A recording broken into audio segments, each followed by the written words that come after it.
Hello friends, मैं हूँ प्रीति जोशी और आप सबका स्वागत करती हूँ मेरी आज की वीडियो में। दोस्तों, आज मैं आपके लिए लेकर आई हूँ गर्मियों की सीज़न के लिए स्पेशल रेसिपी राजभोग आइसक्रीम। तो चलिए जल्दी से देख लेते हैं इस आइसक्रीम को बनाने के लिए हमें किन किन चीज़ों की ज़रूरत पड़ने वाली है।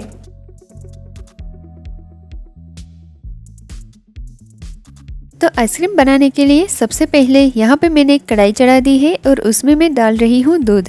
जो दूध हमने लिया है उसे पहले उबाल लेना है। तो यहाँ पे आप कोई भी दूध यूज़ कर सकते हैं, जैसे आपके घर पे दूध आता है आप उसका भी यूज़ कर सकते हैं, या तो फिर आप जो बाज़ार में थैली वाला दूध मिलता है उसे भी ले सकते हैं। मैं यहाँ पे मेरे घर पे जो दूध आता है उसी को ले रही हूँ। तो जब तक हमारा दूध उबल रहा है तब तक हम बाकी का काम कर लेते हैं। तो यहाँ पे एक कटोरी में मैं थोड़ा सा और दूध ले रही हूँ और उसमें मैं डाल रही हूँ कस्टर्ड पाउडर। यहाँ पर मैं 2 बड़े चम्मच भरकर कस्टर्ड पाउडर ले रही हूँ। इससे हमारी आइसक्रीम में बहुत ही अच्छा फ्लेवर और बहुत ही अच्छा टेस्ट आता है। अगर आप चाहे तो इसकी जगह पर कॉर्नफ्लोर का भी यूज़ कर सकते हैं, लेकिन कस्टर्ड पाउडर डालने से हमारी जो आइसक्रीम बनेगी उसमें बहुत ही अच्छा टेस्ट आएगा। तो इसीलिए मैं यहाँ पे कस्टर्ड पाउडर ले रही हूँ। तो देखिए हमारा कस्टर्ड पाउडर का घोल बिल्कुल तैयार है, तो उसे हम साइड पर रख देंगे। और हमारा दूध जो हमने उबलने रखा था वो भी अच्छे से उबल रहा है। तो अभी इस स्टेज पर हम इसमें डाल देंगे चीनी।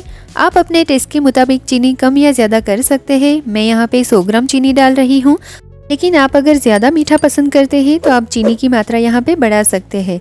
तो देखिए हमारा दूध अच्छे से उबल रहा है। बिल्कुल लो मीडियम फ्लेम पर हमें इसे अच्छे से पका लेना है। तो बस इसमें थोड़ी सी मलाई जमना शुरू हो गई है, तो काफ़ी अच्छे से दूध हमारा पक रहा है और इसमें चीनी अच्छे से मेल्ट हो गई है। तो अब हमें इसमें डालना है जो हमने स्लरी तैयार की है। तो हमारी कस्टर्ड पाउडर वाली स्लरी बिल्कुल तैयार है। तो एक बार इसे अच्छे से मिला लेंगे, ताकि अगर कस्टर्ड पाउडर तले पर बैठ गया है तो वो अच्छे से इस दूध में वापस से मिक्स हो जाए। अभी हम स्लरी को थोड़ा थोड़ा करके दूध में डालते जाएंगे और मिक्स करते जाएंगे। हमें यहाँ पे एक साथ बिल्कुल नहीं डालना है, क्योंकि अगर ऐसा हुआ तो हमारा जो कस्टर्ड पाउडर है वो तले पर बैठ सकता है। तो बस थोड़ा थोड़ा करके सारी स्लरी को हमें दूध में मिक्स कर देना है। तो जैसे ही हमने कस्टर्ड पाउडर वाला घोल दूध में डाला तो फटाफट से हमारा दूध जो है वो अच्छे से गाढ़ा होना शुरू हो जाएगा। देखिए आप अभी से देख सकते हैं कि ये थोड़ा सा गाढ़ा बनना शुरू हो गया। तो अभी इस स्टेज पर हमें बिल्कुल लो फ्लेम रखनी है।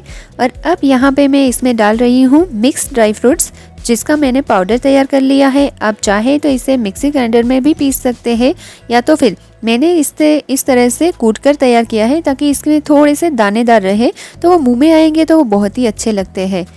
तो उसे भी अच्छे से पका लेना है। जैसे ही हमारा दूध पकता जाएगा उसमें ये पाउडर भी मिक्स होता जाएगा और ये बहुत ही क्रीमी टेक्सचर वाला बन जाएगा। तो यहाँ हमारी आइसक्रीम को थोड़ा सा ज़्यादा क्रीमी बनाने के लिए यहाँ पे मैं थोड़ी सी फ्रेश क्रीम इसमें डाल रही हूँ। ये घर की जो क्रीम होती है वही है, आप चाहे तो बाज़ार में मिलती है वो क्रीम का भी यहाँ पे यूज़ कर सकते हैं, लेकिन मैंने यहाँ पे घर की जो ताज़ा मलाई होती है उसी को डाला है। तो बस इसे वापस से चलाते जाइए, मिक्स करते जाइए और हमारी जो आइसक्रीम का बैटर बनेगा वो बहुत ही स्मूथ और बहुत ही अच्छे टेक्सचर वाला और बहुत ही मज़ेदार सा बनेगा। तो आप इसे मिक्स करते जाइए, चलाते जाइए। कम से कम इसे पकने में 20 या 25 मिनट लगते हैं। तो आप थोड़ा सा गाढ़ा बनने तक इसे पकाते जाइए। तो अब हमारा दूध बिल्कुल अच्छे से उबल रहा है, गाढ़ा भी हो रहा है। इस स्टेज पर मैं इसमें डाल रही हूँ थोड़े से सेफ्रॉन के धागे।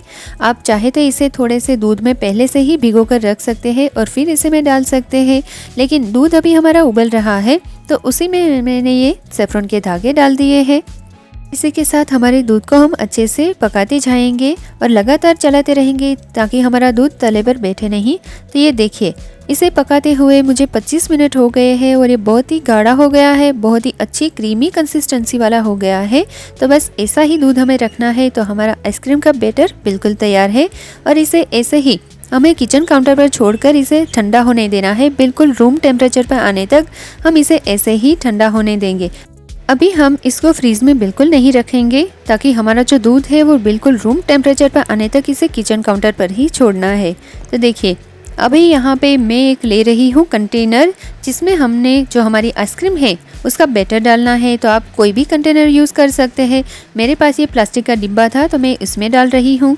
और यहाँ पे हमारा जो आइसक्रीम का बैटर है वो बहुत ही अच्छे से ठंडा हो गया है, बिल्कुल रूम टेम्परेचर पर आ गया है।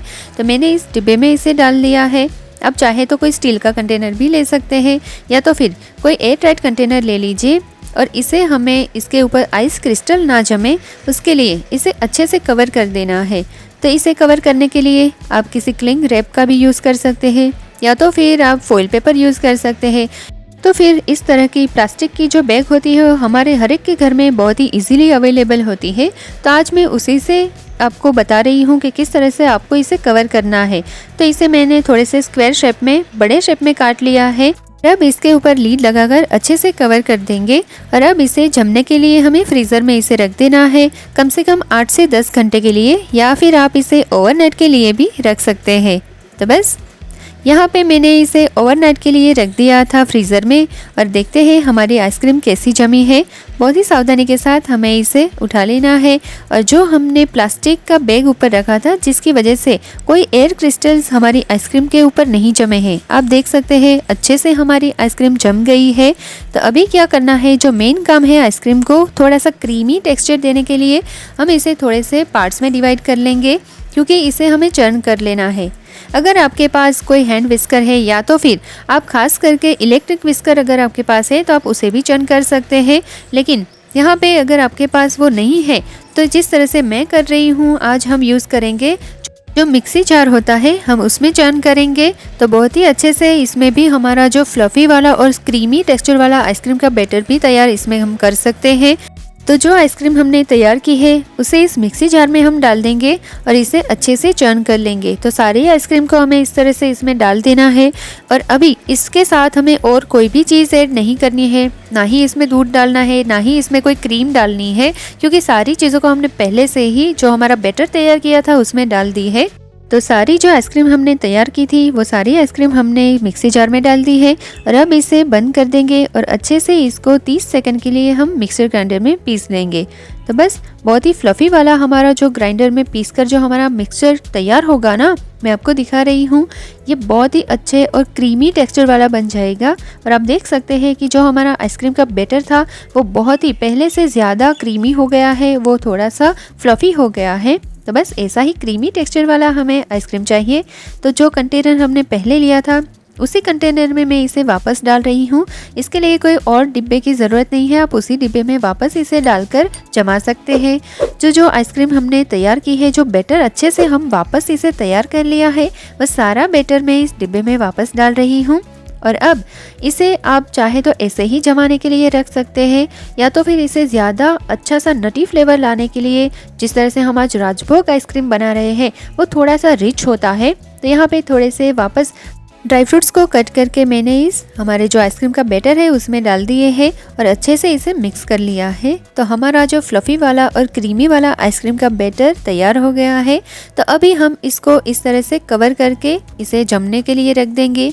तो पहले जो हमने प्लास्टिक की बैग इसके ऊपर रखी थी, जिस तरह से कवर किया था उसी तरह से वापस से इसे कवर कर देंगे ताकि इसके ऊपर कोई आइस क्रिस्टल्स ना जमे।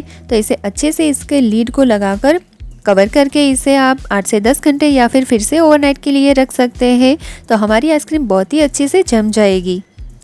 और ये देखिए यहाँ पे मैंने 8 से 10 घंटे के लिए इसे रख दिया था फ्रीज़र में।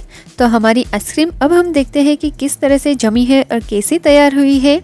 आप ये देख सकते हैं जो आइस है वो हमारे प्लास्टिक के ऊपर है ताकि हमारी आइसक्रीम के ऊपर कोई आइस क्रिस्टल्स नहीं जमा है और ये बहुत ही अच्छे से सेट हो गई है, बहुत ही अच्छे से ये जम गई है। तब इसे थोड़ा सा गार्निश कर लेते हैं। वापस से मैं इसके ऊपर थोड़े से ड्राई फ्रूट्स डाल रही हूँ। आप अपनी मनपसंद के कोई भी ड्राई फ्रूट्स डाल सकते हैं या फिर कोई भी चीज़ जो आपको पसंद है वो इसके ऊपर इसे गार्निश करने के लिए डाल सकते हैं। थोड़े से सेफ्रॉन के धागे मैंने डाल दिए और यहाँ पे टूटी फ्रूटी में थोड़ी सी इसके ऊपर डाल रही हूँ। इससे बहुत ही अच्छा टेस्ट आता है।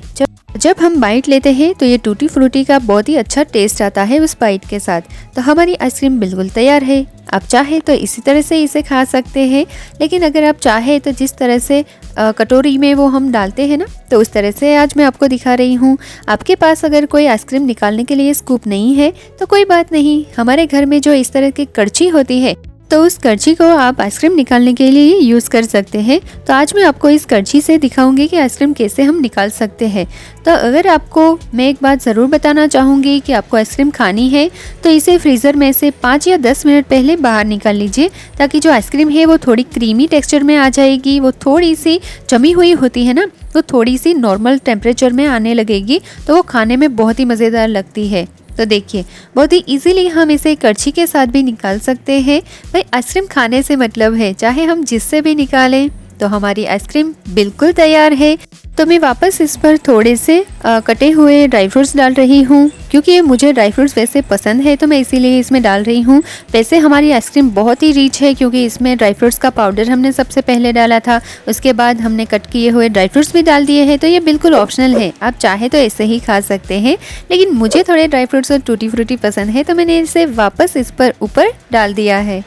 तो लीजिए, हमारी राजभोग आइसक्रीम बिल्कुल तैयार हो गई है। बहुत ही इजी तरीके से आप इसे घर पे बना सकते हैं। बहुत ही कम चीज़ों में, जो घर में अवेलेबल है उन्हीं चीज़ों का यूज़ करके हमने इसे बना लिया है। और ये देखने से ही पता चल रही है कि कितनी क्रीमी है, कितनी फ्लफ़ी और कितनी मज़ेदार आइसक्रीम बनी है। बस इसमें हमने ना ही कोई जीएमसी या ऐसे कोई पाउडर का यूज़ किया है, लेकिन फिर भी हमने बहुत ही अच्छी वाली आइसक्रीम तैयार कर ली है। तो बहुत ही कम समय में, आप बहुत ही कम मेहनत के साथ आप इसे बना सकते हैं। तो बस देर किस बात की, इस गर्मियों में इस राजभोग आइसक्रीम को बनाइए और इसका लुत्फ़ उठाइए। लीजिए दोस्तों, रेडी है हमारी बहुत ही इजीली बन जाने वाली राजभोग आइसक्रीम। तो आप भी इस रेसिपी को ट्राई ज़रूर करना और कमेंट सेक्शन में लिखकर मुझे ज़रूर बताना कि मेरी ये रेसिपी आपको कैसी लगी है। अगर आपको मेरी वीडियो पसंद आती है तो इसे लाइक कीजिए, शेयर कीजिए अपने फैमिली और फ्रेंड्स के साथ, और मेरे चैनल को सब्सक्राइब ज़रूर कर दीजिएगा। तो चलिए मिलते हैं मेरी नेक्स्ट वीडियो में एक और मज़ेदार सी रेसिपी के साथ। तब तक के लिए अपना ख्याल रखिए। Bye bye.